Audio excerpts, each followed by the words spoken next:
Welcome back to the Fractal for Beginners series. Recently, I got an email asking for help in setting up an external switch. I was able to list all the necessary steps and I was able to get the guy up and running.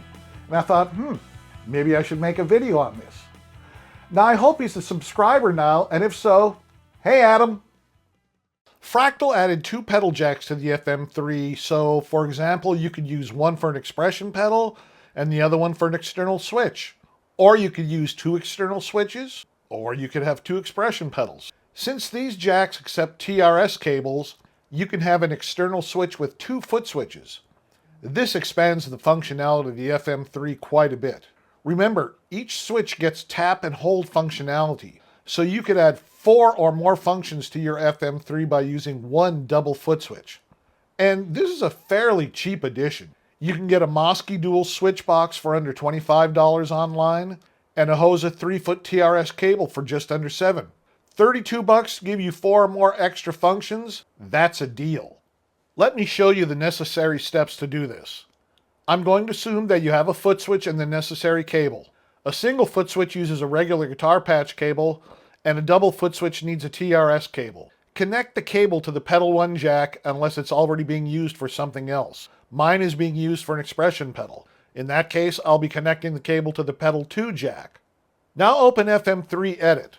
But before you start digging in, you should plan out how you want to use your foot switch or switches. While they function like the foot switches on the FM3, they do not have the colored LED ring or scribble strip to let you know what they're supposed to do. I used a label maker to make short descriptive labels for other switches that I have. Now Adam, the guy that I was helping, had a 2-foot switch pedal and a TRS cable. He wanted to use one switch to access the tuner and the other switch to turn on the amp block boost parameter using control switch 2. And we'll get into that in a minute. Before we get going, let me remind you that if this stuff starts to make your head feel fuzzy, take a break. We're going to be doing some stuff that at first will probably not make sense, so go slow and steady.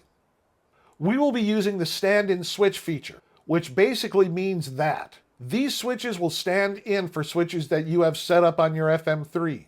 If you've been following my videos on the various layouts, I've shown you how you can change any of the switches to do different functions other than how the factory has them set. I've also shown you that each of the layouts has settings for 12 switches, and on the FM3 we have 4 views per layout, each containing 3 switches. I've shown you how some of the layouts on the FM3 have unassigned switches. I'll add links for these videos in case you need a refresher. Okay, still with me? Well, when you look at your FM3, you are seeing 1 view out of 4 for that layout. If your LEDs are green, you're in the presets layout. That layout only uses 1 view, so there are 3 unused views, for a total of 9 undefined switches. Right? 3 unused views with 3 switches per view, for a total of 9 undefined switches. Let's go back to FM3 Edit. If we click on FC Edit, it should start to make some sense. It should tell you that you're in Layout 1, Presets. Go down to the Switches section and you'll see the lower left 3 boxes are lit up. That is View 1, which is also called the Active View. If you look under View, you can see that 1 is lit up and 2, 3, and 4 are not. Now you can see that all 3 switches have functions defined for both tap and hold. We don't want to change any of those switches. So click on View 2. Click on any of those 3 boxes and you'll see Unassigned. Same thing if you click on View 3 or View 4. Those are the 9 unused switches in this layout. What we're going to do is use 2 of those unused switches for the tuner and control switch function, and then we'll tell the external switches to do those functions. I know, that probably sounds wrong or weird, and I get that, but stick with me and we will get this up and running. Right now we'll keep it very simple and just use the tap function. You can always come back and add hold functions once you get the hang of how this works. Okay, again, if you're not in View 2, click on View 2. Click on the first lit up box, which has a 4 designation. That is switch 4 out of 12 for this layout. Is it starting to make sense yet? Well, if not, it will in a little while. Click on the drop-down menu next to Category and choose Utility. The function slot automatically gets populated with tuner. If you click on it, you can see that there are 4 other functions that you can choose, but leave it at tuner. The 4th foot switch has now been defined. Now click on the second lit up box, which has a 5 designation. That is switch 5 out of 12 for this layout. Click on the drop-down menu next to category and choose control switch. The function slot automatically gets populated with momentary, and the control switch slot automatically gets populated with CS1. Change function from momentary to latching, and change the control switch function from CS1 to CS2. The fifth foot switch has now been defined. Okay, this is probably a well-deserved spot for some confusion. What does CS2 mean, and what is a control switch? Well, without going too deep, Fractal gives you 6 control switches in the list of modifiers. You can use these switches to turn various parameters on and off without having to use scenes. Look at preset 008, Plexi 50 watt. Click on the amp block. Now click on the preamp tab. The first switch is labeled input boost. Right now it's off. You can turn it on by clicking on it and saving it in the scene, but let's set this up so you can turn it on or off using a control switch. But before we do that, let's see what type of boost types there are. Right now it's set to neutral. There are 15 different input boost types. Let's try full OD. Okay, now see the little yellow circle underneath the input boost switch? That means it can be controlled by a modifier. Right-click on the yellow circle and an Edit Modifier panel pops up. Click on the Source 1 box where it says None. A list of 61 modifiers shows up. Number 52 is Control Switch 2. Click on it, and now Source 1 says Control Switch 2. Close the Edit Modifier panel, and now the little yellow circle is filled in. That means input boost can now be turned off and on with Control Switch 2. Now, if your brain hasn't turned to mush yet, you should remember that we set the 5th switch in the presets layout to turn Control Switch 2 off and on. Now save your preset. Now, something that might help is to remember that we are working from the FM3 out to the foot switch, not the other way around. And we are almost at the last step. First, go back to FC Edit and choose View 1. If you look at your FM3, the LEDs should be green again. Now, you might want to take a break here for a couple minutes. When you're ready, we'll go back to the front panel of the FM3. The external foot switch that I'm using has the switches labeled as tip and ring. I have my external foot switch plugged into jack 2. I want to use tip for the tuner and ring for the control switch. First, you have to tell the FM3 what kind of pedal you'll be using. Press the setup knob and navigate to the I/O menu. Press enter, then use the page button to go to the pedal page.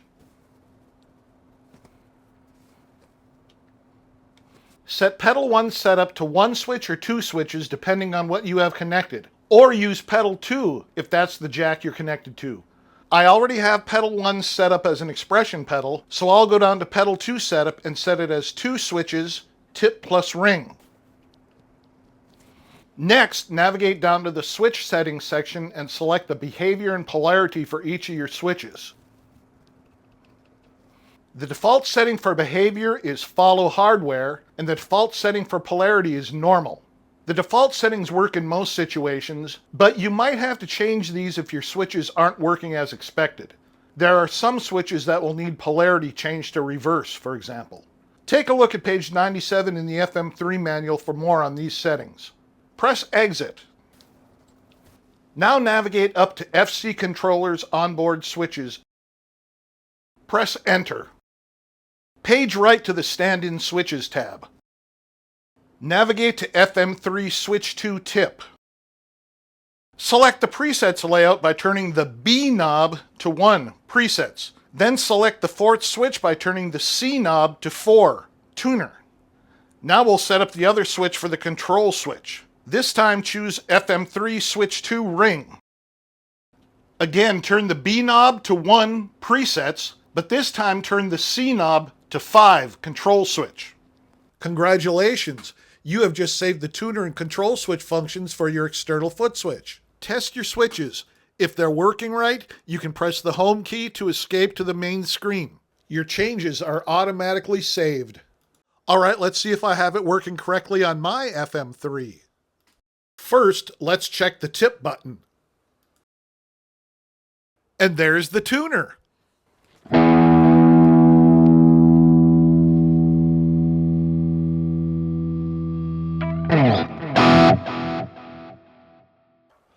Let's turn off the tuner. Now let's check the control switch. Here it is off. Here it is on. Again, off.